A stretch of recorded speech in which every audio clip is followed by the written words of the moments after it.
እንደ እንስሳቱ ጅራፍ አንስቶ ያጮኸ ማባረር እግዚአብሔር ይችልበታል። ዝም ያለው ታጋሽ ስለሆነ። አሁን እውነት እንነጋገር ከተባለ እዚህ ቅጥረ ቤተ ክርስቲያን ውስጥ ያለን ሁላችን የመቀመጥ መብቱና የመቀመጥ ስልጣኑ ኖሮን የተገኘን ይመስላችኋል? እንደውችን ቤተ ክርስቲያን ችግሩን ሙሉን ሲሰማ አንዳንድ ሰው እንደው ምን አለ እግዚአብሔር ጅራፉን አንስቶ ሙልጭ አርጎ ባጸዳው ብላችሁ አታውቁ?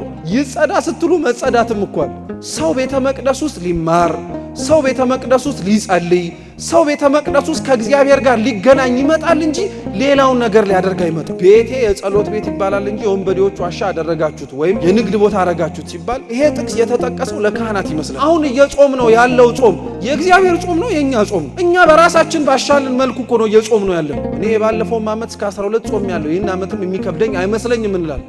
እውነት እንነጋገር ከተባለ እስከ 12 ድረስ ያቆየን የኛ ረሃብን የመቻል አቅም ጽናት ነው ወይስ እግዚአብሔር ረድኤት ነው? ሰው ሰውነቱን ሸጠ ሲባል ዝሙት መስራት ብቻ ይመስላችኋል እንዴ? የኛን ሰውነት ዋጋ ለሌለው ለማናገኝበት ነገር እኮ ስንት የሸጥን። ለሚመጣ ለሚያልፍ ለሚያገርመው በሙሉ እኮ እኛን ለመምራትና እኛን ለመውሰድ በጣም እኮ ቀላል። የገባውን ጾም እስኪወጣ ያለን ችኮላ እኮ ምን አለ ባልገባ ያሰኛል። ገና የተፈታ ቀን እኮ ነው የጾሙን በረከት ሁሉ የምናራግፍ። አቤቱ ጌታ ሆይ ምላሴ የሚለውን ልቤ እንዲለው አስለምዶኝ። እውነት በአፋችን ያመነውን እግዚአብሔር በልባችን ለማመን ይርዳል። አንኮረኩሩ ዘልፈ ለጠፈረ ሰማይ በማእከላ ድራ ለፈመአልት ለጽልመተ ሌሊት በክፍላ ለስልጣነ ቃልከ ይትእዘዙ ከዋክብት ወእብላ። በስመ አብ ወወልድ ወመንፈስ ቅዱስ አሃዱ አምላክ አሜን። የዮሐንስ ወንጌል ምዕራፍ 2 ከቁጥር 13 ጀምሮ ያለው ቃል እንዲህ ይላል። የአይሁድም ፋሲካም ቀርቦ ነበር። ኢየሱስም ወደ ኢየሩሳሌም ወጣ። በመቅደስም በሬዎችንና በጎችን ርግቦችንም የሚሸጡትን ገንዘብ ለዋጮችንም ተቀምጠው አገኘ። የገመድም ጅራፍ አበጅቶ ሁሉን በጎቹንም በሬዎቹንም ከመቅደስ አወጣቸው። የለዋጮችንም ገንዘብ አፈሰሰ፣ ገበታዎቻቸውንም ገለበጠ። ርግብ ሻጮችንም ይህን ከዚህ ውሰዱ፣ የአባቴን ቤት የንግድ ቤት አታድርጉት አላቸው። ደቀ መዛሙርቱም የቤተ ቅናት ይበላኛል ተብሎ እንደተጻፈ አሰቡ። ስለዚህ አይሁድ መልሰው ይህን ስለምታደርግ ምን ምልክት ታሳያለህ አሉት።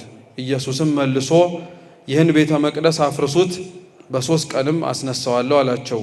ስለዚህ አይሁድ ይህ ቤተ መቅደስ ከ46 ዓመት ጀምሮ ይሠራ ነበር፣ አንተስ በ3 ቀን ታነሳዋለህን አሉት።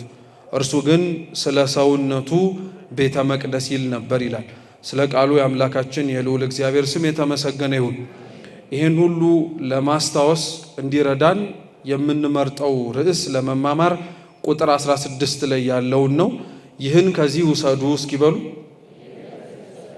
በሉ እንጂ የአባቴን ቤት የንግድ ቤት አታድርጉት። እስኪ ድገሙት። ይህን ከዚህ ውሰዱ የአባቴን ቤት የንግድ ቤት አታድርጉት። የመጨረሻ እስኪን በለው። ይህን ከዚህ ውሰዱ የአባቴን ቤት ምን ቤት አታድርጉት? የንግድ ቤት አታድርጉት በሚል ርዕስ እንማራለን። በድጋሚ አምላካችን ቅዱስ እግዚአብሔር በጉባኤያችን መሃል ተገኝቶ የራቀውን አቅርቦ የረቀቀውንም አጉልቶ ምስጢሩን፣ ጥበቡን፣ ማስተዋሉን፣ ዕውቀቱን እንዲገልጥልን ሰምተን የምንሄድ ብቻ ሳይሆን የሰማነውን ለመኖር የምንበቃም እንዲያደርገን የእርሱ የአምላካችን ቸርነትና ርኅራኄ ይርዳን። ያለንበት ሳምንት በቅድስት ቤተ ክርስቲያናችን የአብይ ጾም ሳምንታት መጠሪያ መሰረት ምኩራብ እየተባለ ይጠራል። ይህ ወቅት የአብይ ጾም 3ኛ ሳምንት ነው። አብይ ጾምን መጾም ከጀመርን ዛሬ 3ኛ ሳምንታችን ነው። የአርባው ጾም መጾምን ከጀመርን ደግሞ ዛሬ የያዝነው ማለት ነው 2ኛ ሳምንት ነው። የጌታችን የመድኃኒታችን ኢየሱስ ክርስቶስ ይህ ያለንበት የአብይ ጾም የሚከፈለው ለ3 ነው። የመጀመሪያው ዘወረደ ወይም ጾመ ሕርቃል እየተባለ ይጠራል። ይህ ወቅት ምእመናንና ምእመናት አንደኛ ስለ ጌታችን ስለ መድኃኒታችን ስለ ኢየሱስ ክርስቶስ መውረድ መወለድ የሚያስታውሱበት ወቅት ነው።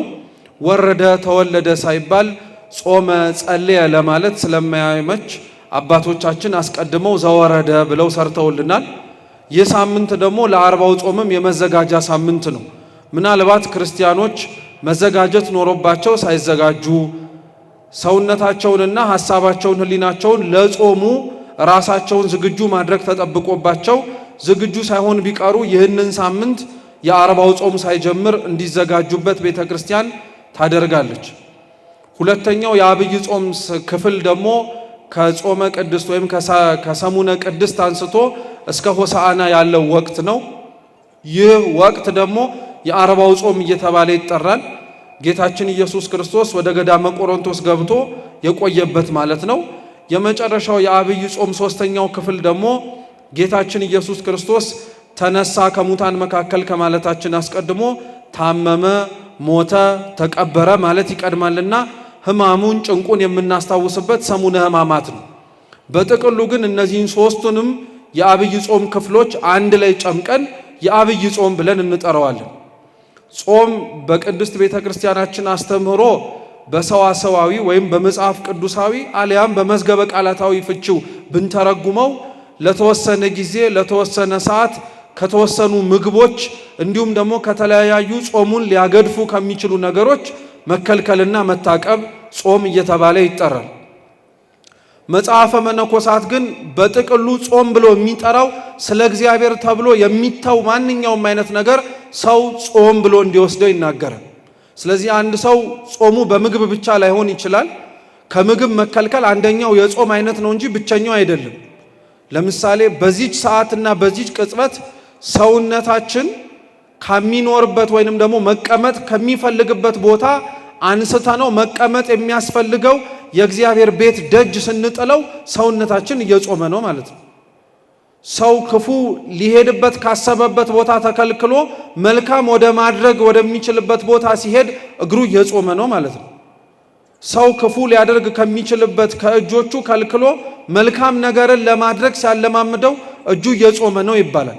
ለዛ ነው መጽሐፈ መነኮሳት በጥቅሉ ስለ እግዚአብሔር ተብለው የሚተዉ ማናቸውም አይነት ነገሮች ጾም ተብለው ሊወሰዱ ይችላሉ ብሎ ይነገራል። እንግዲህ ጾም በቤተ ክርስቲያናችን ውስጥ በዋነኝነት ትኩረት ተሰጥቶት ክርስቲያኖችም ሁላችንም ይበልጥ ደግሞ ትኩረት ሰጥተን የምናደምጠውና የምንሰማው ነገር ቢኖር ከጾሙ ይልቅ አጿጿሙ ላይ ነው። እስኪ ጾሙ በሉ፣ አጿጿሙ በሉ። አጿጿሙ ማለት ጾሙን የምንጾምበት ስርዓትና መንገድ ማለት ነው። ጾሙ ደግሞ የሚባለው ስርዓቱን ተከትለን የምናደርገው አንድ ምስጢር ልትሉት ትችላላችሁ። ብዙዎች በዚህ በጾም ወቅት ላይ ስለ አጿጿማችንና በምንጾምበት ወቅት ላይ ልንጠብቃቸው ስለሚገቡ ስነ ስርዓቶች አጥብቀን እንደምንከታተለው ሁሉ ስለ ዋነኛው ስለ ጾሙ እሴት ወይንም ደግሞ ስለ ጾሙ ነገር ደግሞ ልናውቅና ልንረዳ ያስፈልገናል። ለዛ ነው ክርስቲያኖች አብዛኞቻችን አይታችሁት ከሆነ አጿጿማችን ወይንም ደግሞ ስንጾም መጾም ከሚጠበቅብንና መጾም ከሚያስፈልገን ነገሮች ይልቅ ጾሙ ተብሎ ከተዘረዘረልን ነገሮች ባለፈ የጾም ትርጉም ተሻጋሪ የሆነ ሌላ ምስጢር ሊኖረው ይችላል ብለን አናስብም። አብዛኞቻችን ለዛ ነው ጾምን የምናያይዘው ከምግብ ጋር ብቻ ነው። እውነት እንነጋገር ግን ከተባለ ምግብ በነገራችን ላይ የኃጢአትም የጽድቅ ምንጭ ላይሆን ይችላል። እየሰማችሁ ነው? አንድ ሰው ስለበላ ኃጢአተኛ ነው ማለት አይደለም፣ ስላልበላም ደግሞ ጻድቅ ነው ማለት አይደለም። ሰው የሚጾምበት ዋነኛው ምክንያት ከምግብ ለመከልከል አይደለም። ሰው በዋነኝነት የሚጾምበት ምክንያት ከነሱም መካከል አንዱ ፍትወት እኩያትን ክፉ የሆኑ ስሜትና ምኞቶቹን ለማራቅ ነው። እነዚህን ደግሞ ሊቀሰቅሱ ይችላሉ፣ ሊያስነሱ ይችላሉ። ልክ በእሳት ላይ ጭድ ሆኖ ሲነድ እንደሚንቦገቦገው ሁሉ እነዚህን ባይከለከሉ ሲጨመርባቸው ይበልጥ ፈተናውን ሊጠነክርባቸው ያስችላልና ብለው እንድንጠበቅ የሚያደርጉን ምግብና መጠጥን። ግን እውነታው እንዳልኳችሁ ሰው በምግብ ብቻ ሊጸድቅም ሰው በምግብ ብቻ ሊኮነንም አይችልም። ለምሳሌ የመጀመሪያው በደል ሰርቷል ተብሎ የሚነገረው ጠንጠላታችን ሰይጣን ነው። ሰይጣን የመጀመሪያውን በደል ሲሰራና ጥፋቱን ሲያጠፋ በልቶ ነው ሳይበላ ነው? አልበላም አይደል እንዴ? ሰይጣን እህል ለባህሪው አይስማማውም። ምግብ እንደኛ አይበላም። ሳይበላ ነው ኃጢአት የሰራው።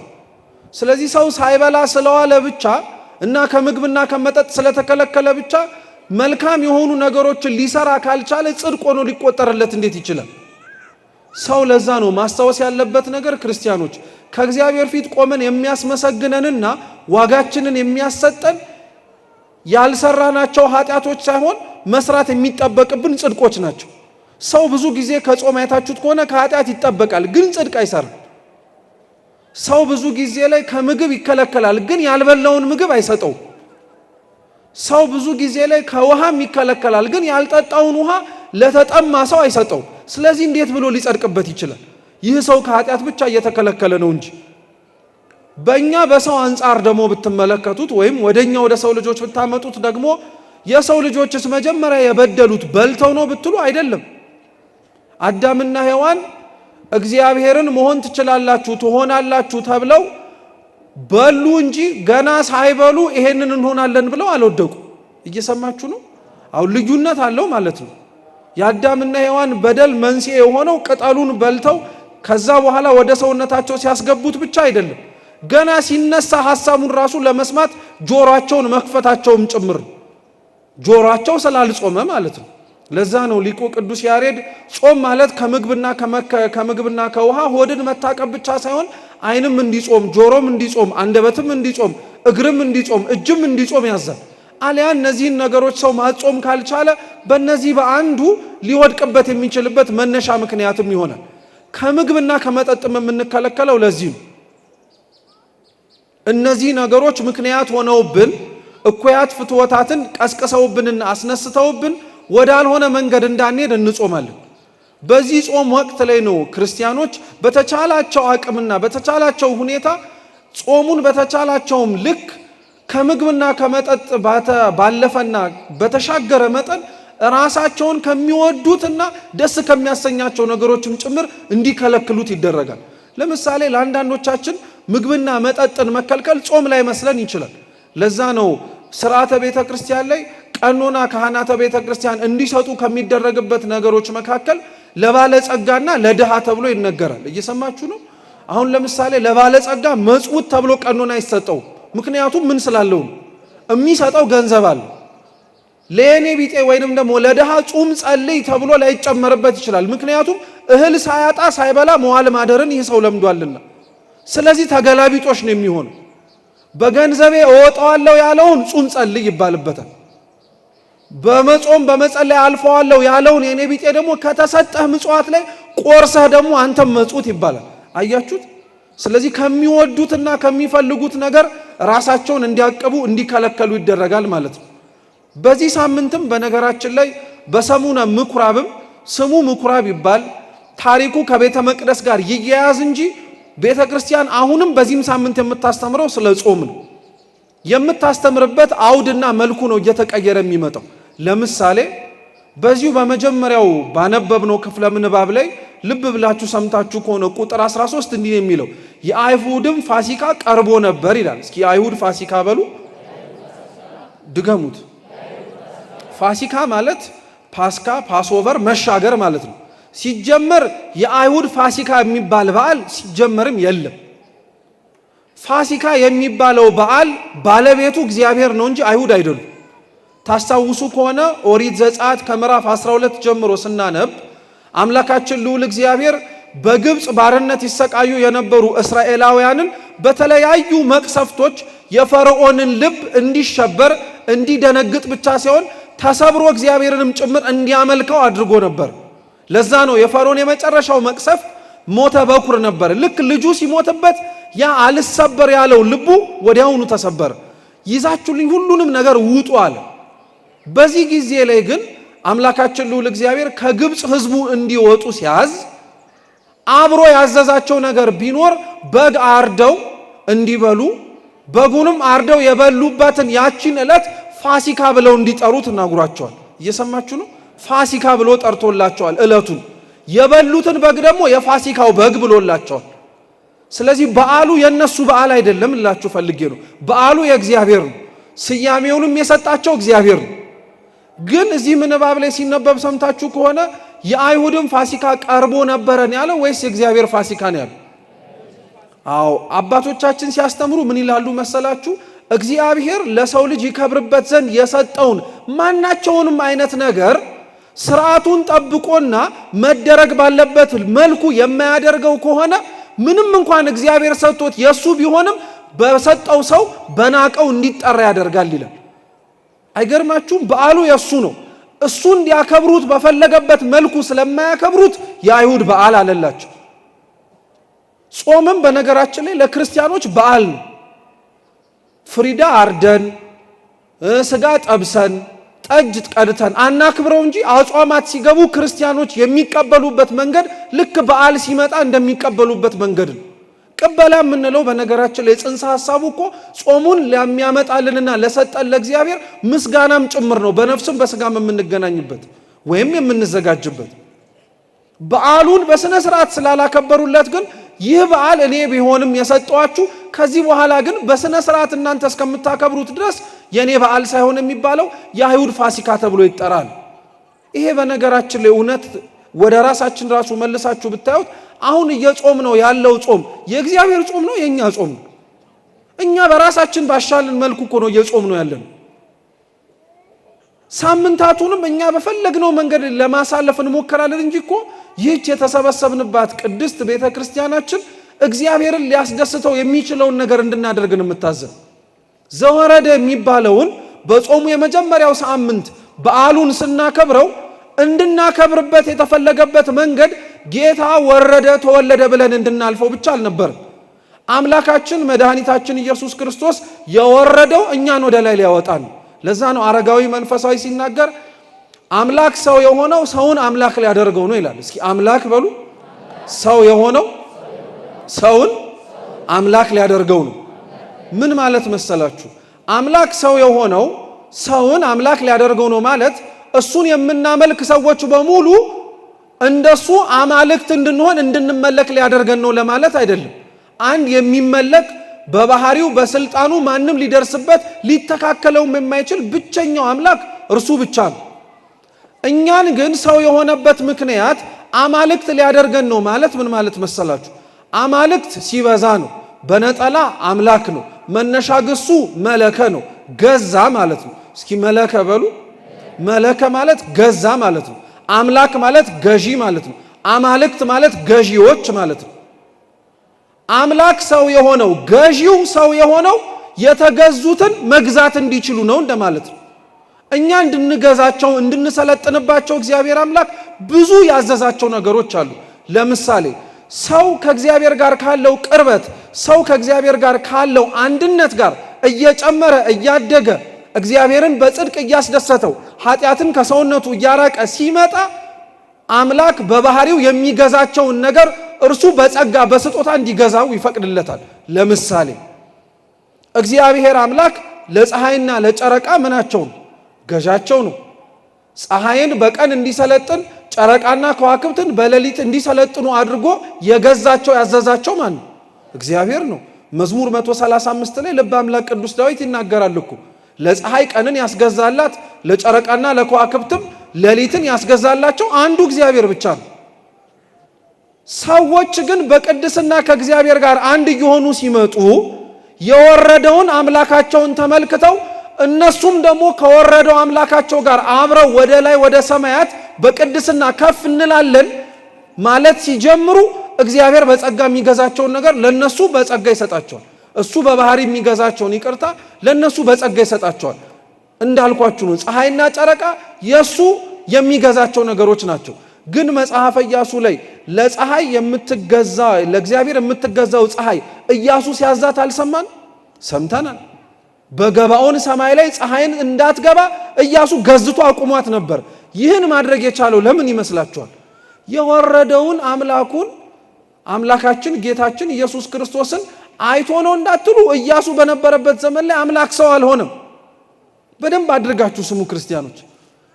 ኢያሱ የገባኦን ሰማይ ላይ ፀሐይን ባቆመበት ጊዜ ላይ እግዚአብሔር ሰው የሆነው እኛን ገዢዎች እንዲያደርገን ነው ብሎ ተረድቶ አይደለም፣ በእግዚአብሔር አምኖን ያደረገው። እንግዲህ አስቡት። ቅዱስ ዮሐንስ አፈወርቅ እንዲህ ይላል፣ የኦሪትና የብሉይ ኪዳን ጻድቃን ለእግዚአብሔር በታመኑለት ልክ እናንተ የአዲስ ኪዳን ጻድቃንና ክርስቲያኖች ለምንድን የማትታመኑለት? ለነሱ ካደረገው በላይ ለእናንተ እንዳደረገላችሁ አታውቁም ይላል። ኢያሱ አምላክ ወረደ ተወለደ ብሎ ገና በዘመናት እንኳን ደርሶ ይህንን ባያይ በጸጋ ግን ገዢ ነበር። አሁን እኛ በጸጋ ልንገዛቸው የሚያስፈልጉን ፀሐይና ጨረቃ ብቻ ሳይሆን ይሄ የተፈጠረው ሰውነታችን ራሱ ለምን እንደከበደን ታውቃላችሁ? እግዚአብሔርን ስለማንገዛለት እኮ ነው። እውነት ያን ያክል አሁን ነፍሳችን ለስጋችን ማስገዛት በጣም የሚከብድ ነገር መሰላችሁ? የሚከብድ እኮ ነገር አልነበረም። ግን ሲጀመርም እኛ ነፍሳችን መቼ ለእግዚአብሔር ተገዛች? ስሙን በአፋችን እንጠራዋለን እንጂ እኮ ግብራችን የሱ እንዳልሆነ በደንብ ተደርጎ ነው የሚታወቅ። ዘወረደ የሚባለው በዓል እሱን ነበር እንድናስበው የተፈለገው። የወረደውን እግዚአብሔርን አይተን እኛ ወርዶልናል አብረን መውጣት አለብን እንድንል ነው። ቅድስት አለን ደግሞ ሁለተኛው ሳምንት ላይ ስንገባ ቅድስት የተለየ የተመረጠ ስለ ሰንበት ቅድስና ስለ እግዚአብሔር ቅድስና የሚነገርበት ነው። የሰውስ እውነት ለመናገር ቅድስናው ምን ይመስላችኋል? አብዛኞቻችን ቅድስና ሲባል ቶሎ አይምሯችን ላይ የሚመጣው ተአምራት ናቸው። ምን አልኳችሁ? ተአምራት፣ ልዩ የሆኑ ከተፈጥሮ ስርዓት እንግዳ የሆኑ ነገሮች በሙሉ ለኛ ተአምራቶች ናቸው። እውነት ነው፣ እኒህ ተአምራት ናቸው። ግን እውነት ለመነጋገር ቅዱስ ዮሐንስ ዘሰዋስው ደግሞ ምን ብሎ ያስተምራል? እውነተኛው ተአምር ይላል ጭንጫ ላይ ውሃ ማፍለቅ። እውነተኛው ተአምር ከላይ ከሰማያት የሆነ ነገር ማውረድ አይደለም። እውነተኛው ተአምርና ቅድስና የራስን በደል ማየት ነው ይላል። በቅድስት ሳምንት እሱን ነበር እንድናስታውሰው የተፈለገው። ሰው የራሱን ኃጢአት ሲያይ እንዴት ወደ እግዚአብሔር ሊቀርብ ይችላል? ሰው እንዴት ራሱን ሳይመረምር ወደ እግዚአብሔርስ ሊጠጋ ይችላል? እኛ ስለ ቅድስና የምናወራባቸው ብዙ አውዶች ላይ አብዛኞቻችን የምንረዳው ቅድስናን የጸጋ ክንፍ ማውጣት፣ በጣም ድንቅ የሆኑ ነገሮችን መከወን፣ እዛ ጥግ ደረጃ ላይ የደረሱ ሁሉም ጻድቃን ከእናታቸው ማህፀን ሲወጡ ጻድቃን ብቻ ሆነው የተገኙ ይመስላችኋል? አንዳንዶች እኮ ከእናታቸው ማህፀን ሲወጡ ወጥተውም ጭምር ሲኖሩ እኮ በጣም ኃጢአተኛ ነበሩ፣ እጅግ በጣም ኃጢአተኛ። እንዲያውም በስንክሳራችን ላይ ተጽፎ የሚገኝ አንድ አባት አለ። አባ እብሎይ ይባላል። በረከቱ ለሁላችን ትድረሰ። እኚህ ጻድቅ ሰው ይሰራዋል ተብሎ የሚነገረውን ኃጢአት በሙሉ ሰርተው የጨረሱ ናቸው። ምንም የቀራቸው ኃጢአት የለም። እንዲያውም ወደ ንስሐ ልባቸው እንዲቀሰቀስ ያደረገውን ኃጢአት ጸሐፊ ሲናገር ምንድን የሚለው? ከዕለታት አንድ ቀን ተነሱና እስኪ እናት ሆድ ውስጥ ወይም እናት ማህፀን ውስጥ ልጅ እንዴት ነው የሚቀመጠው ብለው አሰቡ። አንዲት ነፍሰ ጡር ስታልፍ ሲመለከቱ ጸጉሯን ያዟትና መሬት ላይ ጥለው በያዙት ሾተል ማህፀኗን ቀደው ልጁ እንዴት እንደተቀመጠ አዩት። እንዲህ አይነት ነበሩ። አይተውት ከዛ በኋላ ህሊናቸው ተነካ። ትላንትና የሰሩት ኃጢአቶች በሙሉ ትዝ አሏቸው። ወዲያውኑ ወደ አስቄጥስ ገብተው ወደ ገዳሙ ሳይሆን ወደ ጥልቁ በረሃ ወርደው እዛ ውስጥ እየጾሙ እየጸለዩ ስለ ኃጢአታቸው ሲያነቡ ሲያለቅሱ ኖሩ። አሁን ምን ልላችሁ ፈልጌ ነው፣ የእኚህን ጻድቅ ኃጢአቱን አስታውሳችሁ እንዲህም ተሰርቶ ነበር እንድትሉ አይደለም። ሰው ግን ንጽህናውንና ቅድስናውን ከመጀመሩ አስቀድሞ ምኑን ማየት መጀመሪያ ይቀድማል? ኃጢአቱን በደሉን ማየት ይቀድማል። አሁን በዛ በሰሙነ ቅድስ ስንቶቻችን ኃጢአታችንን አይተነዋል? ስንቶቻችን በደላችንንስ ተመልክተነዋል? ስንቶቻችን ለእግዚአብሔር እንዳልተመቸ ነው እንኳን አስታውሰነዋል? ሳምንቱን እንዲሁን ያሳልፍ ነው። ይሄው እግዚአብሔርም ቸር ነው። ሶስተኛው ሳምንት ላይ ያመጣን ምኩራብ ብሎ። ታዲያ እውነት እንነጋገር ከተባለ ጌታችን የተናገረው ቅዱስ ዮሐንስ ወንጌላዊ ጽፎልን ባለው በዚህ ምንባብ ላይ የአይሁድ ፋሲካ እንዳለው አሁን የእነዚህ ክርስቲያኖች ጾም ቢል የእኛን ጾም ይፈረድበታል እግዚአብሔር? እርሱ እንዳሰበልን እኮ አይደለም እየጾምን ያለን፣ እርሱ እንዳዘዘን አይደለም እየተመላለስን ያለን። ኧረ ተውት አለመመላለስ እማንሞክርም ጭምር እኮ አለን። ጭራሽ ደግሞ ማለት አይመለከተኝም ጭራሽ የምንል ማለት ነው። ጾምን ለአንድ ሰው ወይንም ደግሞ ክርስቲያናዊ የሆነ ማንኛውም አይነት ነገሮችን ማድረግና መከወን የማይጠበቅበት የሚመስለውም ሰው አይጠፋም ከኛ መካከል። ለዛ ነው እያንዳንዱ ሳምንት ላይ የሳምንታቱ መጠሪያ ይለዋወጥ እንጂ የሚወራው የሚሰበከው ስላሁኑ ስለምንማርበት ርዕሰ ጉዳይ ስለ ጾም። የአይሁድም ፋሲካ ቀርቦ ነበረ። ጌታችን ኢየሱስ ክርስቶስም ወደ ኢየሩሳሌም ወጣ። ወደ ኢየሩሳሌም ወደ ቤተ መቅደሱም ተጠጋ። ምኩራብ ተብሎ የሚጠራው የአይሁድ ቤተ ጸሎት ነው። እንደ ስርዓቱ ከሆነ አንድ ምኩራብ የሚሰራው 10 እስራኤላውያን አባወራዎች ባሉበት ቦታ ላይ ነው። እስራኤል በነበረችበት አቀማመጥ ለሶስት ነው የምትከፈለው። የላይኛው ክፍል የገሊላ ክፍል ይባላል። መሃለኛው ክፍል የሰማሪያ ክፍል ይባላል። የታችኛው ክፍል ይሁዳ ይባላል። ይሁዳ የሚባለው ክፍል ላይ ቤተ መቅደሱ ያለበት ነው። ምኑ ያለበት አልኳችሁ? የትኛው ክፍል ላይ? የታችኛው ምንም ተብሎ የሚጠራው ይሁዳ ተብሎ የሚጠራው ላይ። ሰማሪያ የሚባለውን ክፍል የምታስታውሱ ከሆነ ጌታችን ኢየሱስ ክርስቶስ ሳምራዊቷን ሴት ያገኘበት ቦታ ነው። ገሊላ ደግሞ ያደገበት ቦታ ነው። እናቱም ብስራቱን የሰማችበት ማለት ነው። ወደ አንዲት ሀገር ገሊላ ወደምትባል ናዝሬት እያለን የምንጸልየው ስንጸልይ እንዲህ ማለት ነው። እና ጌታችን መድኃኒታችን ኢየሱስ ክርስቶስ ምኩራብ ወይንም ደግሞ እዚህ ሳምንት ላይ ወደ ምኩራብ ሳይሆን ወደ ቤተ መቅደስ ነው የገባው። እኒህ ምኩራቦች ውስጥ ከተመሰረቱ በኋላ አገልግሎታቸው ምንድነው? አንደኛ የነቢያት መጽሐፍት ይነበብባቸዋል። በዕለተ ሰንበት አይሁድ ይሰበሰቡባቸዋል። ከዛ በተጨማሪም ደግሞ ማህበራዊ የሆኑ ጉዳዮቻቸውንም ጭምር ይነጋገሩባቸዋል ምኩራብ ውስጥ። ዛሬ ምኩራብ እየተባለች የምትጠራው ለምኩራብ አካል ሆና አሁን ላይ ያለችው ቅድስት ቤተ ክርስቲያን ናት። የነቢያት መጽሐፍት የሚነበብባት፣ ክርስቲያኖች በዕለተ ሰንበት የሚሰበሰቡባት፣ ማህበራዊ የሆኑ ጉዳዮቻችንን ጭምር በአጸደ ቤተ ክርስቲያን ተቀምጠን ስለ ሕይወት ጉዳዮቻችንም የምንነጋገርበት። እየሰማችሁ ነው? አዎ። ጌታችን ግን የገባው ወደ ምኩራብ ሳይሆን ወደ ምንድን ነው? ወደ ቤተ መቅደሱ ነው የገባው። ወደ ቤተ መቅደሱ ሲገባ አምላካችን ኢየሱስ ክርስቶስ በሬዎች፣ በጎች፣ ርግቦች እንዲሁም ሻጭና ለዋጮች ግቢ ውስጥ ተመለከታቸው። በጎች፣ በሬዎች እንዲሁም ደግሞ ርግቦችና ሻጮች፣ ለዋጮች ሲገኙና በዛች ቦታ ላይ ሲያያቸው ጌታችን ኢየሱስ ክርስቶስ መንፈሱ ተበሳጨ፣ ተናደደ።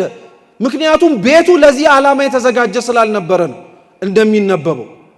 ግን ወደ ውስጡ ገብተን እስኪ በተወሰነ መልኩ እንየው።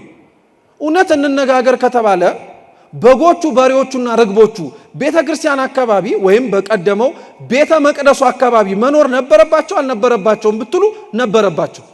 ምክንያቱም እኒህ እንስሳት ለኦሪቱ መስዋዕት የሚጠቀሙ ነበሩ ወይም መገልገያ ነበሩ። እየሰማችሁ ነው? መገልገያ ናቸው፣ ጥፋተኞች አይደሉም። በጉ በዛ ቦታ መኖሩ፣ በሬው በዛ ቦታ መኖሩ፣ ርግቡ በዛ ቦታ መኖሩ ቦታው ነው። ሰዎች ወደ ቤተ መቅደሱ ሲገቡ መባና መስዋዕታቸውን ይዘው መግባት ስለሚጠበቅባቸው እዛ ቦታ ላይ ሊገኙ ይችላሉ።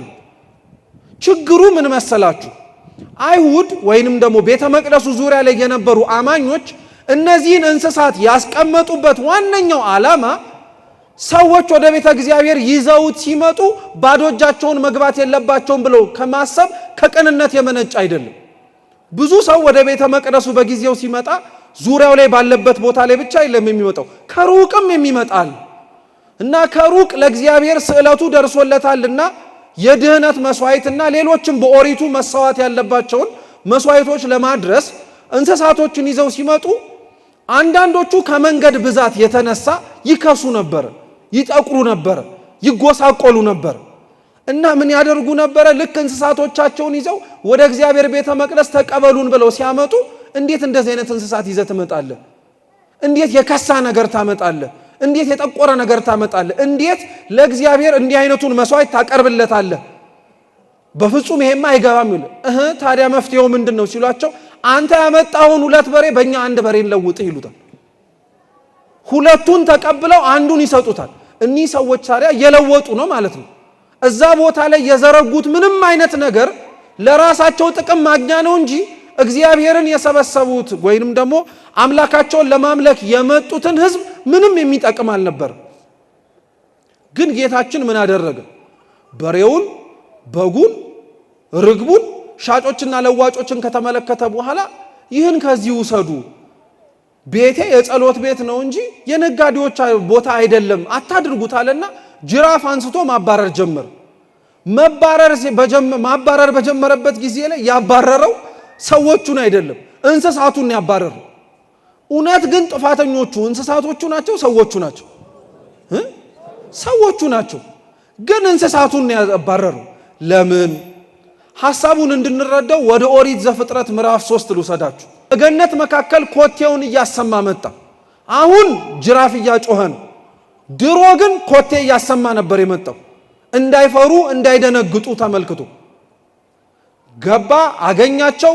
የት ናችሁ አላቸው። ኀፍረታችንን ሸፍነን ኃጢአት ሰርተናልና ተሸሽገን በዚህ አለን አሉት። አወጣቸው። ኃጢአት የሰራ ሁሉ ደሞዙን ሊቀበል ግድ ነውና ስለሰሩት ኃጢአት በደላቸውን ፍርድ ሊቀበሉ ቆሙ። ፍርዱን የጀመረው እግዚአብሔር ከእባቡ ነው። አይገርማችሁም? ልብ ብላችሁታል? እባቧ ዕፀ በለስ በልታለች እንዴ? በልታለች እንዴ? አልበላችም። ብሉ ብላ ምክር ለማን የሰጠችው? ግን መርገሙ የተጀመረው ከማን ነው? ከእባቢቱ ነው። ለምን መሰላችሁ? እባብ ስትረገም የሰሙ አዳምና ሔዋን እኛም ላይ ይህ ቁጣና ፍርድ ይደርስብናል ብለው ልባቸውን ከፍተው ለንስሐ እንዲያዘጋጁ። እውነትም ደግሞ እባቧ ከተረገመች በኋላ እነሱም ተረግመው እንደወጡ ማልቀስ ማንባት ነው የጀመሩት። እግዚአብሔርም ለዛ ነው አልቀሰው አንብተው አልተዋቸውም። ፍጥረታቶቹ ናቸውና ከልጅ ልጃችሁ ተወልጄ አድናችኋለሁ አለ። አሁን ተመልሳችሁ ያጠፉት ሰዎቹ ናቸው፣ የተባረሩት እንስሳቶቹ። ለምን? የእንስሳቶቹን መባረር አይተው ሰዎቹን መመለስ እንዲችሉ። አሁን እውነት እንነጋገር ከተባለ እዚህ ቅጥረ ቤተ ክርስቲያን ውስጥ ያለን ሁላችን የመቀመጥ መብቱና የመቀመጥ ስልጣኑ ኖሮን የተገኘን ይመስላችኋል? እግዚአብሔር ሊያስገባን ስለመረጠ ነው። ሌላ ምንም ትርጉም የለው። ጅራፍ አንስቶኛን ያላባረረን የማንባረር ሰዎች ሆነን አይደለም። ሁላችንም ያልተባረርነው ከሱ ቸርነትና ምሕረት የተነሳ ነው። እንደ እንስሳቱ ጅራፍ አንስቶ እያጮኸ ማባረር እግዚአብሔር ይችልበታል። ዝም ያለው ታጋሽ ስለሆነ ነው። እግዚአብሔር ደግሞ ዝም እንዳለ አንድ ቀን ደግሞ ትዕግስቱን በቁጣው ደግሞ ይገልጠዋል። ምንም አትጠራጠሩ በዚህ ክርስቲያኖች። አንዳንድ ሰው ግን ይህንን ሲነገረው ደግሞ ምን ይላል? ድሮም ብዬ ነበር ይላል። እየሰማችሁ ነው? አሁን ከኛ መካከል እንደውችን ቤተ ክርስቲያን ችግሩን ምኑን ሲሰማ አንዳንድ ሰው እንደው ምን አለ እግዚአብሔር ጅራፉን አንስቶ ሙልጭ አርጎ ባጸዳው ብላችሁ አታውቁ? ግን ልብ ብላችሁታል? እናንተም እኮ እዚህ ቤተ ክርስቲያን ውስጥ ናችሁ። ይጸዳ ስትሉ መጸዳትም እኮ አለ። ይባረሩ ስትሉ መባረርም እኮ አለ። ይውጡ ስትሉ መውጣትም እኮ ጭምራል። አያችሁ፣ ኃጢአተኛነታችን አይታየንም ማለት ነው እዚህ ውስጥ እንገኝ። እውነት ግን ቤተ ክርስቲያን ውስጥ የተገኘነው ጤነኞች ሆነን ጻድቃን ሆነን አይደለም፣ በሽተኞች ሆነን ኃጢአተኞች ሆነን ለመንጻት ነው። ይህን አንዘንጋ። ለዛ ነው እነሱን እንስሳቶቹን አባሮ ሰዎቹን ግን ምንም አላደረገም። ሰዎቹ ብራቸውን፣ ሀብታቸውን፣ ሌሎች ነገሮቻቸው ሲባረሩ ደንግጠው ቢያንስ እንኳን ልባቸው ለንስሐ እንዲከፈት ነው። የስንት ሰው ከቤተ ክርስቲያን መውጣት ለኛ እኮ እንደ ዜና ነው እንጂ እኔም እኮ ነገ ፍጻሜ ምን እንደሆነ በምን አውቃለሁ ብለን መመለሻ መች ሆነ? እነገሌ ወጡ እነገሌ ገቡ ሲባሉ እኮ የኛ ሰው እልል ከማለት ባለፈ እኔ ወጣ ይሆን እንዴ ብሎ እኮ አያፈራም ራሱ። እግዚአብሔር እውነት ቤቱን አትመጥንም ብሎ ዞር በል ይለኝ ይሆን እንዴ ብለን እንኳን እንጠራጠርም ራሱ። እንደው ይሄንን የምላችሁ ምን ያክል ራሳችንን መመልከት እንዳለብን ነው። ተገብቶን የተቀመጥን ሰዎች እንዳልሆነን እንድናውቀው። ቸር ስለሆነ ብቻ ነው ይሄን ያደረገልን። መሐሪ ስለሆነ ብቻ ነው ይሄንን እየፈጸመልን ያለው። ጅራፉን አነሳ፣ አባረራቸው፣ ሁሉንም አስወጣቸው። ለዛ ነው ይህ ታሪክ የመጀመሪያው ስሙ ራሱ አንጽሖተ ቤተ መቅደስ ነው የሚባለው። እስኪ አንጽሖተ ቤተ መቅደስ በሉ። ቤተ መቅደሱን ያነጻበት ማለት ነው። ቤተ መቅደሱ ምን አይነት ስለ መሆን ይጠበቅበት ነበረ እንዲህ ያነጻበት ምክንያት ብትሉ፣ አንደኛ ቤተ መቅደሱ ምን አይነት ቤት እንደሆነ ራሱ ይናገራል። እስኪ ቤቴ በሉ፣ የጸሎት ቤት ነው። ስለዚህ የተሰበሰብንባት ቤተ መቅደስ የመጀመሪያዋ ሰው ሲገኝ ማድረግ የሚጠበቅበት ምንድን ነው? ጸሎት ነው። ቤቱ የጸሎት ቤት ነው። የወሬ አይደለም፣ የሟርት አይደለም፣ የክፉ ንግግር አይደለም፣ የመሰዳደቢያም ቦታ አይደለም። ቤቱ የምን ቤት ነው? የጸሎት ቤት ነው። ሌላ ቦታም ልውሰዳችሁ። የሉቃስ ወንጌል ምዕራፍ 2 ላይ ደግሞ አምላካችን መድኃኒታችን ኢየሱስ ክርስቶስ ከእናቱ እጅ ጠፍቶ 3 ቀን 3 ሌሊት ቤተ መቅደስ ውስጥ ተሰውሮ ነበረ እና ምን ሲያደርግ ተገኘ ትሉ እንደሆነ ከአይሁድ ከመምህራን እግር ስር ቁጭ ብሎ ሲማር። ለምን ይህን ያደረገ ይመስላችኋል? ቤተ መቅደስ የትምህርት ቦታ ስለሆነ። የምን ቦታ ስለሆነ? በቃ ሰው ቤተ መቅደስ ውስጥ ሊማር፣ ሰው ቤተ መቅደስ ውስጥ ሊጸልይ፣ ሰው ቤተ መቅደስ ውስጥ ከእግዚአብሔር ጋር ሊገናኝ ይመጣል እንጂ ሌላውን ነገር ሊያደርግ አይመጣም። እውነት ግን አሁን ቤተ ክርስቲያን ውስጥ የምንመጣ ሁላችን ለዚህ ዓላማ ነው የምንመጣው? አይደለም። ቤተ መቅደስ ውስጥ ያሉን ቤተ መቅደስ ውስጥ መፈጸም የተገባቸው በጣም ብዙ ነገሮች እኮ ነበሩ። ኧረ ተውት፣ ብዙ ይቅርና እኒህን ሶስቱን እንኳን በቅጡ መጨመርን እኛ መቼስ አደረግናቸው? እግዚአብሔር እውነቴን እኮ ነው የምላችሁ፣ ይህን ቤተ መቅደስ ማስተካከል አለበት ስንል እኛ ራሱ እኮ ቤተ መቅደሱን እንዴት መጠቀም እንዳለብን እኮ መች በቅጡ አወቅንበት? እቺን ቤተ መቅደስና እቺን ቤተ ክርስቲያን እኮ በምልአት እንኳን አልተጠቀምናትም እኮ። ተውት፣ ኧረ ምልአቱንማ አንደርስበትም፣ ሊሆንም አይችልም። በቅጡ እንኳን መች ተጠቀምናት? ስጋዊ ምኞቶቻችንን እግዚአብሔር እሺ ብሎ ስለሞላ እሱ ነው የቤተ መቅደሱ ዋነኛ ዓላማ የሚመስላችሁ? እግዚአብሔር እኮ የስጋ ጸሎቶቻችንን የሚሰማን የነፍሳችንንም እንደሚሰማን ተስፋ እንዲኖረን ለማድረግ ነው፣ እንዳልተወን ለማሳያ እኮ ነው። ግን ስንቶቻችንን የስጋ ጸሎታችን ተሰምቶ የነፍሳችንም ትዝ አይለንም፣ ቀጥ ብለን የምንወጣው? ቤተ መቅደሱን ያነጻው የምንባለው ከዚህ ነው። የማይጸልዩትን የማይማሩትን ቤቱን በቅጡ የማይጠብቁትን እንስሳቶቹን አንጻር አድርጎ አባረረ። ምስጢሩ ግን ምን መሰላችሁ? ቤተ መቅደስ የሚነጻው ዙሪያው ላይ መኖር ከሌለባቸው ነገሮች ጭምር አይደለም። ይሄንን ጥቅስ ብዙ ጊዜ ላይ ምእመናን ብቻ ሳይሆን ካህናት አባቶቻችን ሊቃውንተ ቤተ ክርስቲያን ሲያስተምሩ እኛ ምእመናን ምን ብለን የምንረዳው መሰላችሁ? ቤቴ የጸሎት ቤት ይባላል እንጂ የወንበዴዎች ዋሻ አደረጋችሁት ወይም የንግድ ቦታ አረጋችሁት ሲባል ይሄ ጥቅስ የተጠቀሰው ለካህናት ይመስለናል። እውነት ነው ውሸት? ብዙ ሰው እንደዛ ነው የሚመስለው። የመጽሐፍ ቅዱስ ቃል ክርስቲያኖች እንደያገባቡ ነው የሚተረጎሙ። እርግጥ ነው አዎ፣ ይህ ቃል የተነገረው ቤተ መቅደሱ ላይ ሲሸጡ ሲለውጡ አላግባብ ነገሮችን ሲያደርጉ ለነበሩ ነው። ግን እውነት እንነጋገር ከተባለ ቤተ መቅደስ የሚባለው ግን ይሄ ከጀርባችን የምትመለከቱት ስርዓት አምልኮ የምንፈጽምበት የክርስቶስ አካል የሆነችው ቅዱስ ሥጋው ክቡር ደሙ የሚሰጥባት ቦታ ብቻ አይደለችም። ለምን ትሉኝ እንደሆነ ራሱ ጌታችን ኢየሱስ ክርስቶስ ይህን በማን ስልጣን ታደርገዋለህ ሲሉት ይህን ቤተ መቅደስ አፍርሱት ከ3 ቀን በኋላ አነሳዋለሁ አላቸው። ይህ ቤተ መቅደስ ከ40 ዓመት በላይ ፈጅቷል፣ እንዴት በ3 ቀን አነሳዋለሁ ትላለህ ሲሉ ቅዱስ ዮሐንስ ወንጌላዊ ሲጽፍ እኛ ቅድም ስናነብ ምንድን ያለው? ይህን የተናገረው እስኪ በሉ መቅደስ ስለተባለ ስለ ሰውነቱ ነው። ስለዚህ አንጽሖተ ቤተ መቅደስ ስለ ቤተ መቅደስ ንጽህና ብቻ አይደለም ማለት ነው ትምህርቱ። መቅደስ ስለተባለ ስለኛ ሰውነት ንጽህናም ጭምር ነው። የኛ ሰውነት እውነት እንነጋገር ከተባለ በሬ የለውም? በደንብ ነው ያለው።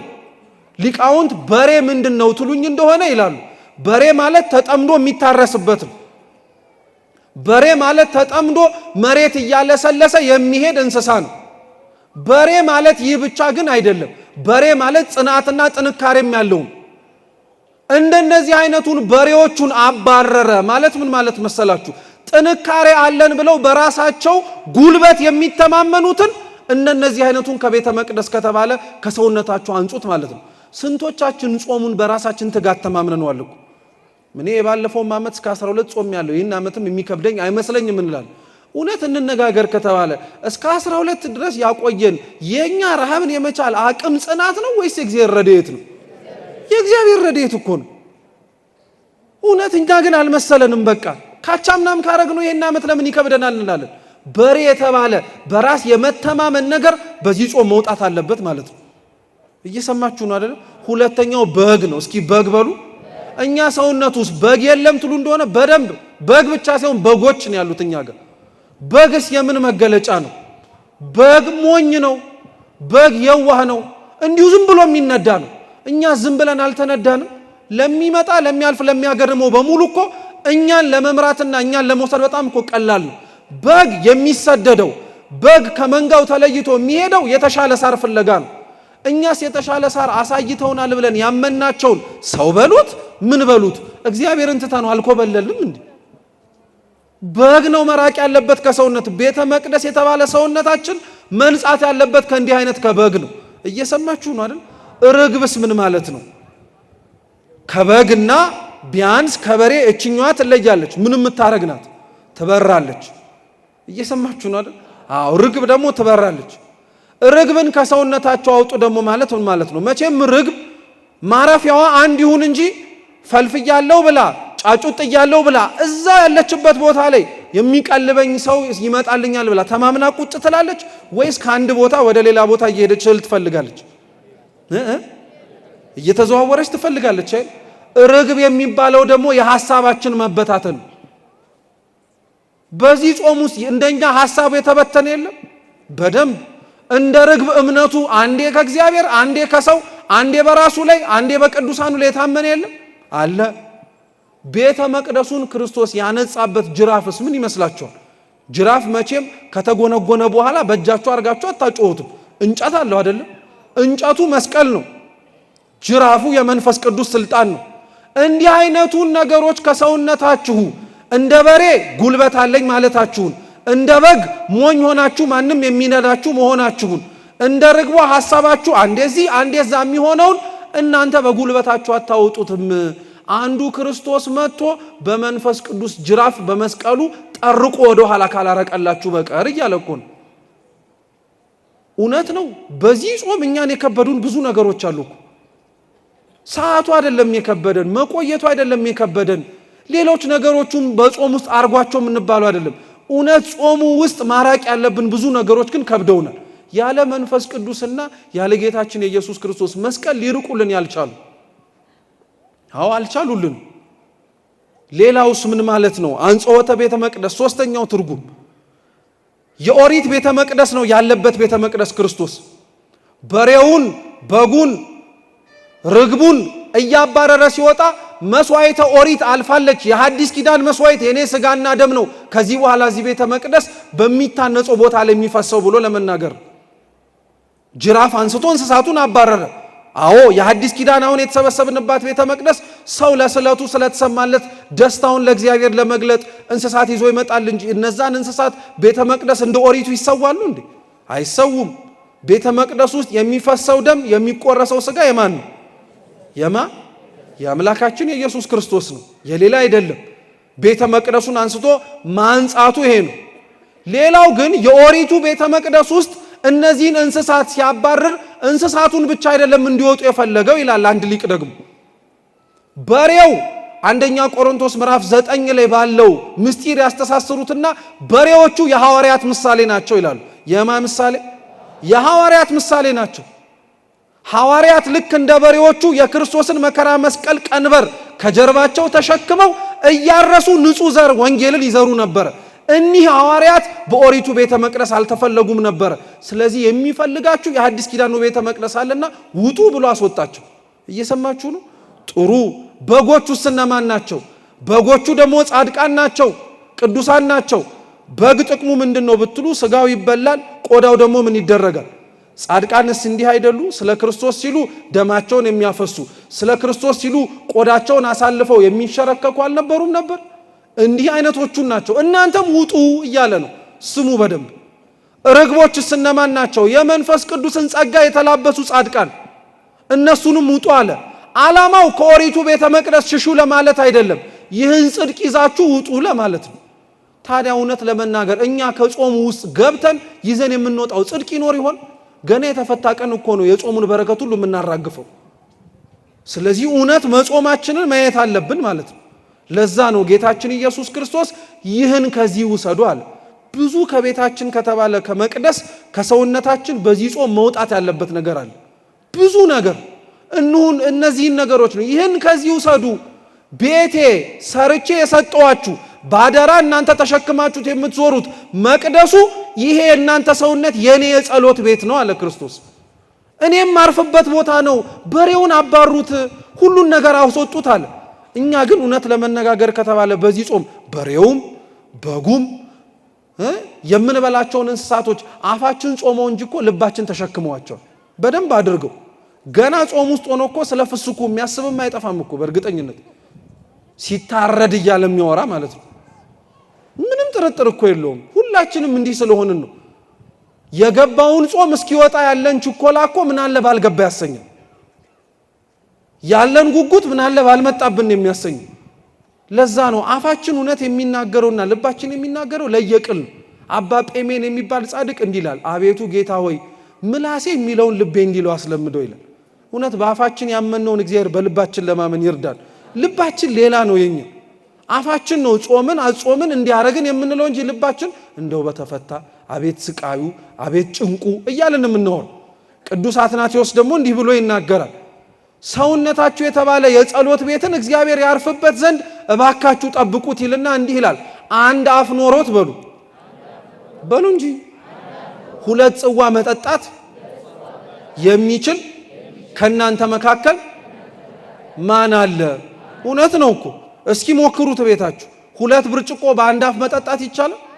አይቻልም በፍጹም። ሊገባ ይችላል ውሃው። ከሚገባው ይልቅ ግን ምን የሚያደርገው ይበልጣል? የሚፈሰው። የሚገባውስ የተቀላቀለ ውሃ ነው። ቅዱስ አትናቴዎስ 2 ጽዋ የሚለው ስጋዊውንም ዓለማዊውንም ሕይወት ነው። አንድ ሰውነት ነው ያላችሁ፣ እንዲሁ አንዱን ጹሙ እንጂ በቃ ስጋዊው ነገር ይቅርባችሁና መንፈሳዊውን ጽዋ ጠጡ። ሁለቱንም ደባልቄ እጠጣለሁ ግን ካላችሁ ልክ እንደ ኦሪቱ ቤተ መቅደስ ወይንም ደግሞ ምኩራብ በሬውም በጉም ርግቡም ሁሉም ነገር ይኑር፣ እኛም ደግሞ አብረን እንኑር እንደማለት ነው። የኛ ሰውነት እንደዛ ነው። ያልጾመ ሰውነት ነው። ከምግብን የተከለከለው እንጂ ልባችን ለሁለቱም ክፍት ነው። እንዲህ አይነቱን ነው ይህን ከዚህ ውሰዱ፣ ቤቴ የጸሎት ቤት ይባላል እንጂ የነጋዴዎች ቦታ አይደለም ያሉ። በእኛ ሰውነት ስንቶች እኮ ሸቀጡበት፣ ስንቶች እኮ ተዳደሩበት። ሰው ሰውነቱን ሸጠ ሲባል ዝሙት መስራት ብቻ ይመስላችኋል እንዴ? የእኛን ሰውነት ዋጋ ለሌለው ለማናገኝበት ነገር እኮ ስንት የሸጥ ነው። እውነቴን እኮ ነው የምላችሁ። ሰይጣን ኃጢአት ስንሰራ እኮ የሚከፍለን ነገር የለም፣ ሊያውም እግዚአብሔር ሰርተን ለሚከፍለን ጽድቅ። ምን ተማምነን ነው ታዲያ ኃጢአት የምንሰራው? ሰይጣን ምን የሚከፍለን ነገር ኖሮ ነው? ገሃነም፣ ሲኦል፣ መቃጠል፣ መብገን፣ መጥፋት፣ ከእግዚአብሔር መራቅ። ምንም ሳይከፍለን ሰይጣንን ለማስደሰት የምናረገው ጥረት ብዙ ሊከፍለን የሚችለውን እግዚአብሔር ግን የረሳንበትን ርቀት። ስለዚህ እኛም ሰውነታችን የነጋዴ ቤት ሆኗል ማለት ነው። ጥቅሱ ለገንዘብ ብቻ የለም የሚጠቀሰው ማለት ነው፣ ለእኛም ሰውነትም ጭምር ነው። አስወግደን ለመኖር በንጽህና አምላካችን ይርዳን። ያስተማረን አምላካችን ስሙ የተመሰገነ ይሁን። በጎደለው በነጠበው በኔታ በክቡር በመጋቢ ሃይማኖት በሌሎችም ሊቃውንት የሚታረም ይሁን። ወስብሐት ለእግዚአብሔር። አንኮረ ኩሩ ዘልፈ ለጠፈረ ሰማይ በማእከላ ድራ ለፈመዓልት ለጽልመተ ሌሊት በክፍላ ለስልጣነ ቃልከ ይትእዘዙ ከዋክብት ወእብላ